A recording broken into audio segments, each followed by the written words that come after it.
Welcome to this CAMS exam preparation lesson on financial crime and money laundering fundamentals. This is where everything begins. Before you can analyze complex typologies or evaluate compliance programs, you need an absolutely clear understanding of what financial crime is, what money laundering is, and how the two relate. By the end of this lesson, you will be able to define financial crime, distinguish predicate offenses from laundering, explain the three classic stages, and identify the controls financial institutions use to detect misuse. Let's start with foundations. What financial crime actually means and why the terminology matters on your exam.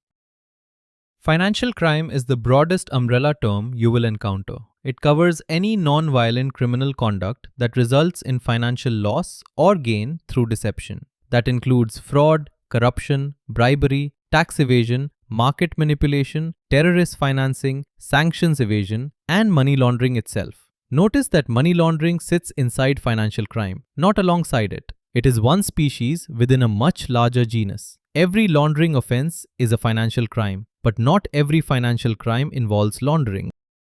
Now here is the single most important distinction in this entire subject, and the one the CAMS exam tests repeatedly. A predicate offense is the underlying crime that generates illicit proceeds. Drug trafficking, human trafficking, fraud, corruption, these are predicates. They create the dirty money. Money laundering is a separate additional criminal act.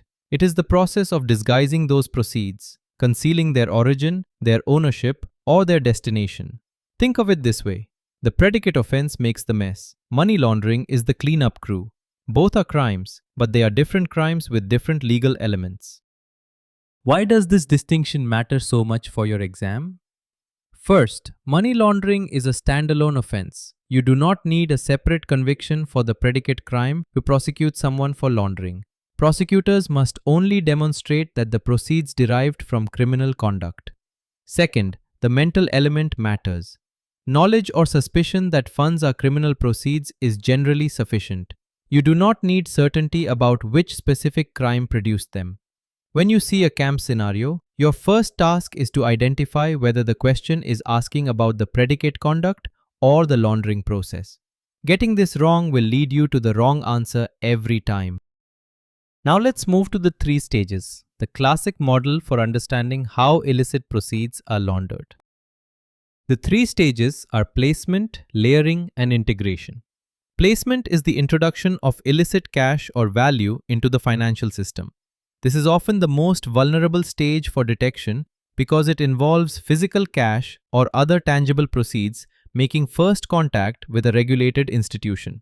Techniques include structuring deposits, using cash-intensive businesses, or purchasing monetary instruments. Layering is the movement or transformation of those funds through a series of complex transactions designed to obscure the audit trail. Wire transfers between jurisdictions, conversions between asset classes, and the use of shell companies are classic layering tools. Integration is the final stage, reintroducing laundered value into the legitimate economy as apparently clean wealth. The criminal can now spend, invest, or enjoy the proceeds without raising suspicion. Real estate purchases, luxury goods, and legitimate business investments are common integration vehicles. Here is a nuance the CAMS exam loves to test. The three stages are a teaching model, not a rigid sequential process. In reality, a single transaction can serve two stages at once. Stages can be compressed, skipped, or reordered depending on the laundering scheme. Consider a corrupt official who uses bribe money to buy a luxury apartment directly with cash. That one act places illicit value into the economy and simultaneously integrates it as a real estate asset generating rental income. Placement and integration happen in one step. Layering is bypassed entirely. If an exam question presents a scenario and asks which stage applies, consider whether the activity might span multiple stages simultaneously. The correct answer is often the one that acknowledges this overlap.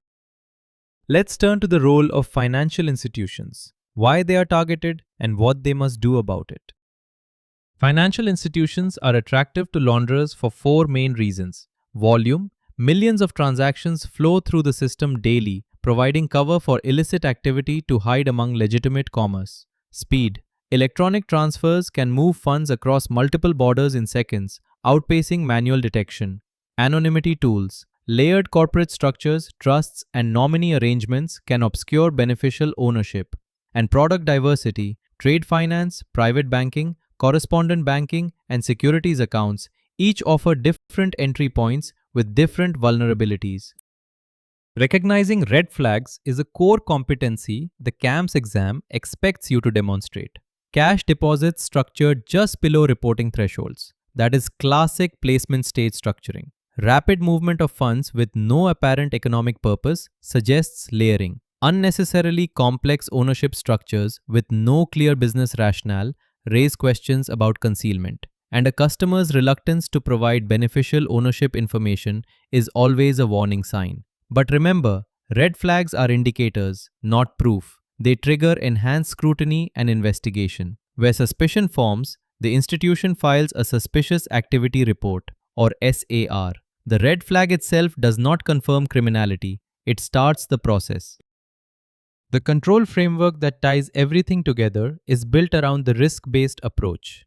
At the center sits the principle that resources should be allocated proportionate to the level of risk. Around that core, institutions deploy customer due diligence, or CDD, to understand who they are dealing with. Transaction monitoring systems watch for unusual patterns. Suspicious activity reporting escalates concerns to authorities. Sanctions screening ensures the institution does not process prohibited transactions. Record keeping preserves the audit trail, and staff training ensures everyone in the organization understands their role. Each control addresses a different vulnerability, and together they form a layered defense against misuse at every stage of the laundering process. Now let's test your understanding with 3 CAMS exam-style questions. These are designed to mirror the format and difficulty you will encounter on test day. Question 1. A drug trafficker deposits cash proceeds into multiple bank accounts using amounts just below the reporting threshold. Which stage of money laundering does this best illustrate? Is it A. Layering because multiple accounts create complexity? B. Placement because illicit cash is entering the financial system? Or C. Integration because the funds appear legitimate once deposited? Pause and consider your answer. The correct answer is B. Placement. The initial introduction of criminal cash into the banking system is the defining characteristic of placement. Structuring deposits below the reporting threshold is a classic placement technique. While using multiple accounts does add some complexity, the primary purpose of this activity is getting physical cash into the financial system for the first time. That is placement, not layering. Question 2.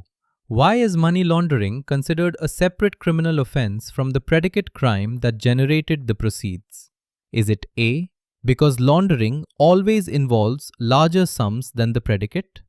B. Because laundering harms the integrity of the financial system independently of the underlying crime? Or C. Because the predicate offense must first be prosecuted before laundering can be charged? Take a moment to think. The correct answer is B. Money laundering is a distinct offense because it undermines the integrity of the financial system regardless of which predicate crime produced the funds. Option A is factually incorrect. Laundered amounts are often smaller than total criminal proceeds. And option C is wrong because a prior conviction for the predicate is not required. Prosecutors need only demonstrate that the proceeds derived from criminal conduct. Question 3. A customer purchases luxury real estate entirely with unexplained cash and immediately begins collecting rental income. Which description best characterizes this activity? A. Pure placement. Cash enters the system through a property purchase. B. Pure integration. Rental income appears as legitimate earnings. C. Combined placement and integration. Cash enters the economy and emerges as ostensibly legitimate income in one transaction. Or D. Layering. The property obscures the money trail.